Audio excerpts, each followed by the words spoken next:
দুনিয়া বাদ দিতে বলছে কে? আপনারে বলছে হারামে না ছেড়ে দিতে।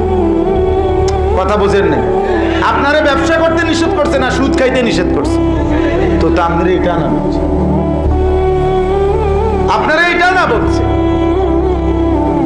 আপনারা স্ত্রী স্বামী স্ত্রীর মিলন এটা হারাম, তা আপনারা বলছে পরের বেডির লগে না আপনি আকাম করতেন না, পরের মাইয়ার হাত ধরতে নিষেধ করছে, রাস্তার নর্তকীরে না দেখতে নিষেধ করছে, মোবাইলের উলঙ্গ নারীকে দেখতে নিষেধ করছে, যুবক পবিত্র স্ত্রীকে দেখতে তো নিষেধ করে না। আল্লাহ নবী সাল্লাল্লাহু আলাইহি সাল্লাম বলেন মাস্তাফাদাল মুমিনু মিন বাদি তাকওয়াল্লাহ আল মারআতুস সালিহা।